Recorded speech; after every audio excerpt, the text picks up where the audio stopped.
This week, a workplace revolution. As the world moves away from high-carbon industries, what are the green jobs of the future? Everybody in the world, all the big companies, all the smaller companies, along the clean tech, the green energy, but also the sustainability space in general, are hiring.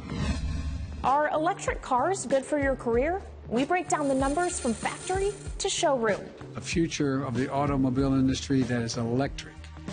Battery electric, plug-in hybrid electric, fuel cell electric. It's electric, and there's no turning back. And the UK wants to be the Saudi Arabia of wind energy. But what happens to all of its workers in offshore oil and gas? A lot of the skills built up in oil and gas over the last couple of decades are actually highly transferable to some of the new energy sectors like offshore wind or carbon capture and storage or hydrogen. I'm Kaylee Lyons in New York, and this is Bloomberg Green.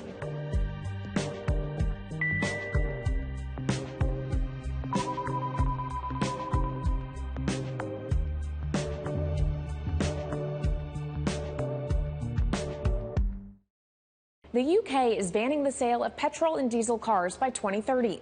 Japan plans to ban them from 2035. And in the U.S., President Biden wants half of all cars sold across the country to be emissions-free by the end of the decade. That's great for the planet, but what does it mean for our jobs? Our Christine Lee Edwards dug into the numbers along the supply chain. President Joe Biden is betting big on electrification as part of his climate goals. And he wants the U.S. auto industry to be a major part of that. They're a vision of the future that is now beginning to happen. A future of the automobile industry that is electric. Battery electric, plug-in hybrid electric, fuel cell electric. It's electric, and there's no turning back. One company picking up the baton is General Motors. GM is pledging to phase out internal combustion engine models in favor of EVs by the end of 2030. Other car makers are also making similar promises. But what does this mean for auto workers? The average conventional car contains around 30,000 parts, including almost 300 for the engine. An electric motor and battery has just over 100 parts, meaning it's quicker and cheaper to build. There are more than 2 million people employed in the U.S. auto sector, producing the parts needed to make cars, put them together, and sell them. The Motor and Equipment Manufacturers Association estimates that the parts industry is at risk of losing up to 30% of the 871,000 jobs the group says currently exists. But those aren't the only jobs associated with the auto industry. An electric vehicle doesn't have oil to change or spark plugs to replace, or as many moving parts to wear out. That will cut into the jobs in repair and maintenance of conventional vehicles and the profits of dealers.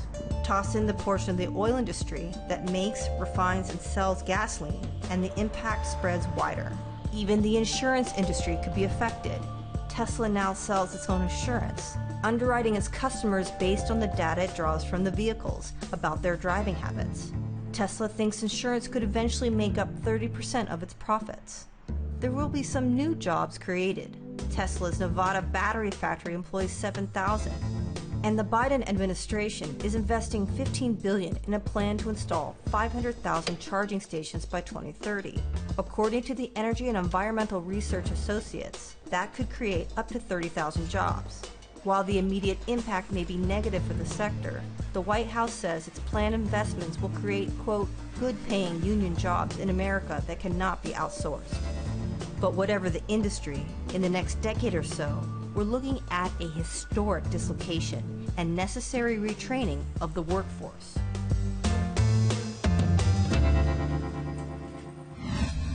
President Biden pledged to create 10 million new jobs in clean energy as part of his campaign. But much of that ambition will hinge on the passing of the $3.5 trillion budget resolution, which could include money for electrifying the grid, battery-powered cars, and carbon capture research. With us to discuss is our Washington correspondent and Bloomberg Green veteran, Anne Marie Horder. So, Anne Marie, first, what initiatives do we already know about? Yeah, this is going to be a lengthy process that takes place in Congress, but we do know that there is broad support and already passed in the Senate and waiting in the wings, if you will, of the House is the hard infrastructure package, the bipartisan infrastructure. And Kaylee, that has billions of dollars going towards climate initiatives. $21.5 billion will be a new office within the Energy Department that's going to be looking into carbon capture, hydrogen, and other kind of technologies. Then you have $16 billion, which is going to be going towards energy efficiency and renewable energy. And then a lot of more initiatives and money going on green resiliency in terms of the grid, EV batteries and charging power, and also things to combat wildfire. So there's a lot of money going towards these initiatives, but environmentalists say it just doesn't go far enough. And potentially it will go far enough in that $3.5 trillion Democrat-only budget reconciliation package. So let's talk about that reconciliation package. What could we see within it? It's a great question. We're still waiting for the details. But what we do know is that whatever was missing in the bipartisan infrastructure, potentially they'll try to push it through here. So the president had originally asked for $174 billion when it comes to a push towards electric vehicles. Bipartisan infrastructure, they got about $7.5 for EV chargers. That's a very wide gap. So potentially some more money towards EV chargers. Also, tax breaks for solar, wind, and other clean energy. That didn't make it into the bipartisan infrastructure. Potentially that goes into reconciliation. But again, we have to wait for the details on this. But there is definitely a big push to put a lot more money towards climate initiatives. As you say, we're waiting and watching. But when will we actually get to some of this information? What's the timeline? It's going to be a very delicate dance in Congress. We know Speaker Pelosi has promised to bring forth the bipartisan infrastructure. That's the hard stuff we already talked about that has bipartisan support by September 27th. Progressives in her party, though, say without budget reconciliation, the $3.5 trillion, that they will tank that deal. But Lou Lukens over at Signum Global Advisors, he says that we will get bipartisan infrastructure in September. And then when it comes to the reconciliation, there's so much to debate. It could be anywhere between October 1st and Thanksgiving. But we should note this timeline is very important, not just for the president's own economic agenda at home, but also internationally. All eyes are on the U.S. and China about striking a deal at Glasgow, and that's taking place in early November. But what international partners want to see from the United States is the details of what the U.S. will be doing in terms of their own climate initiatives. Yep, watching Congress and watching COP26. Thank you so much to our Washington correspondent, Anne-Marie Horder. Coming up, a day in the life of one of the green jobs of the future. We shed a light on the day-to-day of a solar installer. Next, this is Bloomberg Green.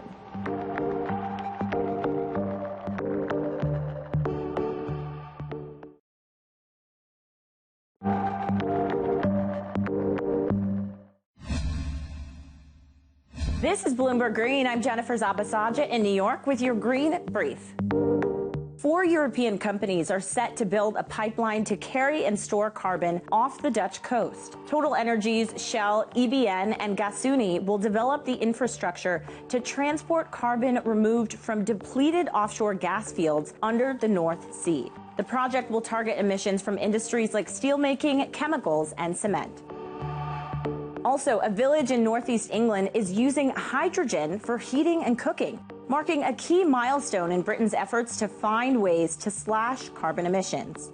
Since August, a blend of 20% hydrogen and 80% natural gas has been piped through the normal gas network, supplying more than 600 homes and businesses in Winnalayton near Newcastle. The UK plans to have the first town using 100% hydrogen by 2030. And finally, pollution from coal-fired power stations on the EU's southeastern border is estimated to have caused 19,000 deaths over 3 years. According to a report by Sea Bankwatch Network and the Center for Research on Energy and Clean Air, the 18 coal plants operating in Serbia, Kosovo, and other countries in the Balkans emitted sulfur dioxide at levels of more than 6 times the legal limit. The report says the power stations produced 2.5 times as much sulfur dioxide as all of the 220 coal stations in the EU combined last year. And that's your Green Brief. Kaylee? Thanks, Jen. One key green job of the future is all about making solar power possible. There's a whole industry built around the installation and maintenance of solar panels, both in businesses and people's homes. Ryan Cavataro took a look at the day in the life of a solar installer. So as long as the sun is there, we'll have jobs.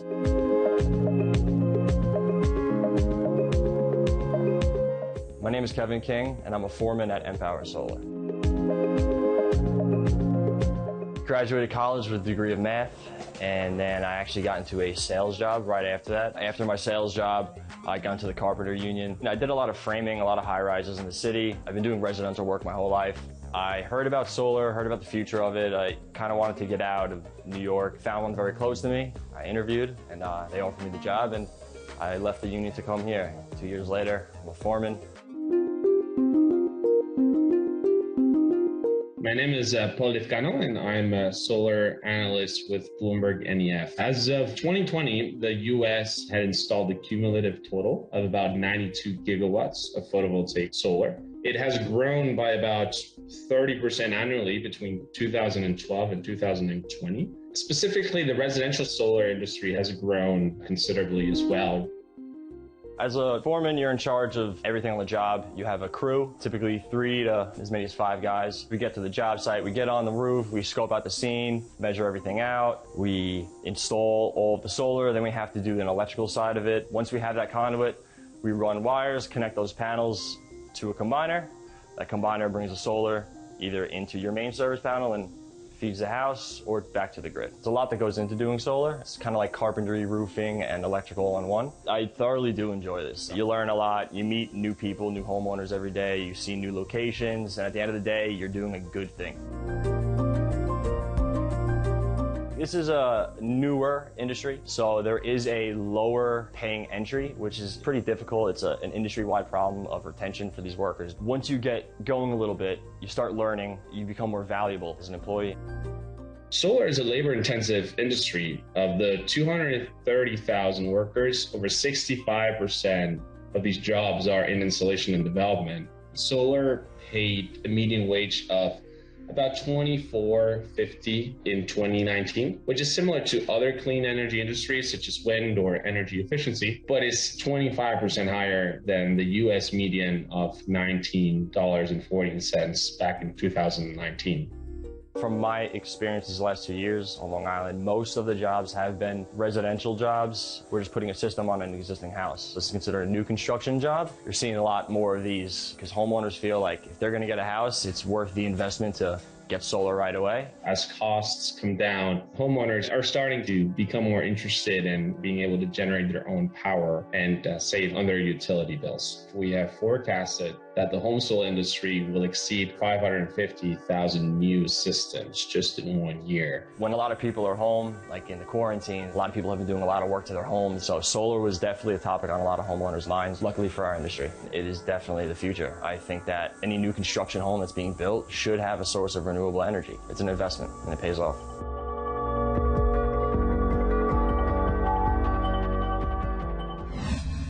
Like the solar installers we've just seen, the renewable energy boom has unleashed a war over talent for green jobs.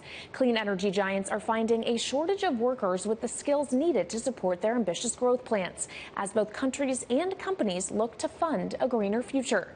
But just what abilities are needed? And what are recruiters looking for? Joining us now is Harko Leertouwer, Managing Director of ACRE, a dedicated climate change recruitment team operating out of London, New York, and Amsterdam. So, Harko, let's just take it from the top. Who's hiring? Well, that's the ultimate question. Everybody's hiring. If you look at the numbers that we did compared to last year, we've seen an increase in revenue of over 100%. And that's good news for us, but it tells us that everybody in the world, all the big companies, all the smaller companies along the clean tech, the green energy, but also the sustainability space in general, are hiring. So people are looking to find employees. What do these employees or potential employees, those who are looking for jobs, need to have? What kind of skills? Yeah, so if you look at the general sustainability space, there's a lot of work around circularity at the moment. There's a lot of work around reporting, and there's a lot of work around biodiversity. If you more look at the clean tech and green energy, there's obviously the technical skills that are needed for those roles. You see that the whole industry is moving up, so the roles become more and more specialized and more senior. And then if you look at sort of the key competencies needed for the roles, if you look at the leadership roles in this space, there's a lot of work around driving change through others, so really influencing and making impact on different people. Influencing is what it says, the real tools to communicate changes in the organization, and a lot of changes regarding strategy and development and innovation, because all those organizations, the whole space is innovating. So they're really looking for people that are really moving forward with fresh new ideas in the space in general. Are there enough candidates that fill those criteria, or is there a skills gap? There's an absolute skills gap, and one of the reasons is because the whole space is growing, so there's a bigger need. The seniority of the roles is moving up as well, and there's just not enough new people joining. So there is a huge skills gap, and if you see organizations like us that are growing, all the others are growing as well. So there's really a need for more people for all the roles across the space. Talking about growing, what exactly does headcount growth look like for some of these sustainability-oriented teams at companies? Yeah, so if you look overall, if I look at us as an organization, we have grown compared to last year over 100%. In general, there is an increase of around about 50%. In jobs that are offered, so not necessarily jobs that are placed and people that are found. And with that also, there is a 20% salary increase. So we did a salary survey the last year, and if we compare it 2020 to 2018, we see a 21% increase in the overall salaries in the whole space. Wow. So when we talk about some of those compensation trends, is it your belief that these kind of workers will just get more and more valuable to companies? Absolutely, and we don't see that there's a stop to that. So it's continuing at the moment. There's a bigger demand, salaries are increasing, and the level of commitment of organization right from the top, so of CEO level, is growing as well. So there's a bigger awareness. If you look at literally today, we're 100 months away from 2030, so a lot of organizations have their climate agenda at 2030, 55% reduction in greenhouse gases.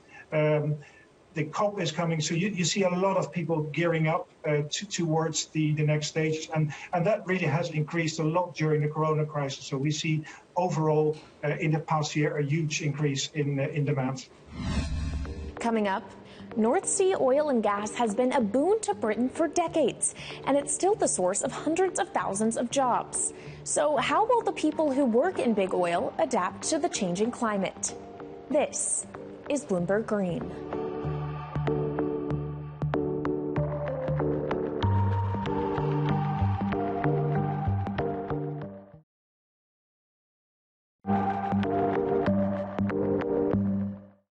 From Bloomberg's headquarters in New York, I'm Kaylee Lyons, and this is Bloomberg Green.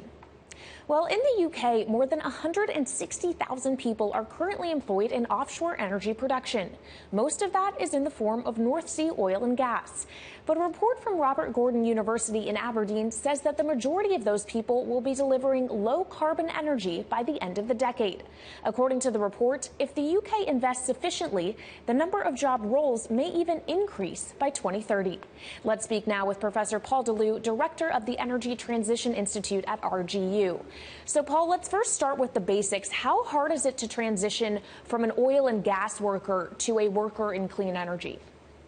It is actually remarkably straightforward, because a lot of the skills built up in oil and gas over the last couple of decades are actually highly transferable to some of the new energy sectors like offshore wind or carbon capture and storage or hydrogen.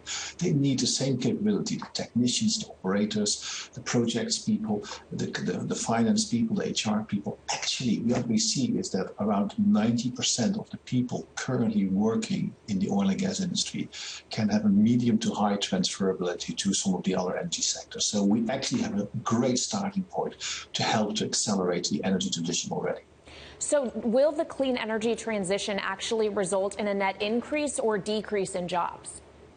I mean, we are heading on the back of the climate emergency for a completely different energy future for anywhere around the world. And actually, the amount of money and investment going into the renewables industry is just huge. We're talking literally 1-2% of GDP going into the kind of the renewables industry. That's going to create a huge amount of activity, and in itself, that's going to create jobs. So we certainly see in economies like the UK, but equivalent economies around the world, where actually this is going to create a huge amount of new opportunities, provided investment is actually happening. And we see that actually translating into a kind of new future, a new energy future, aligned with the targets set by the IPCC report published a few weeks ago. Well, let's talk about some of that investment that is required. What, in your view, would be counted as sufficient? So the kind of money we're talking about, we are really 1-2% of GDP is not unreasonable. And these are huge numbers if you start thinking about it. We need to replumb the energy system of the world if we want to deal with the climate emergency.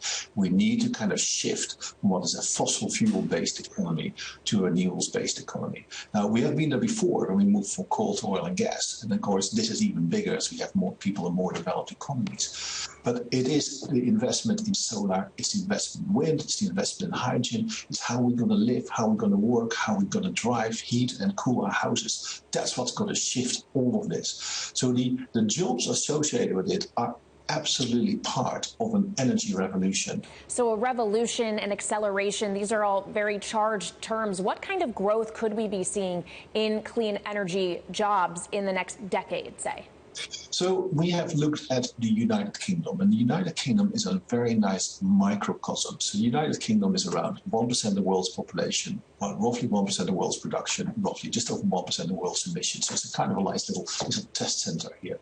We're seeing about 25% increase in the workforce over the next decade. That is highly skilled, highly paid jobs, really quality jobs, helping on the energy transition.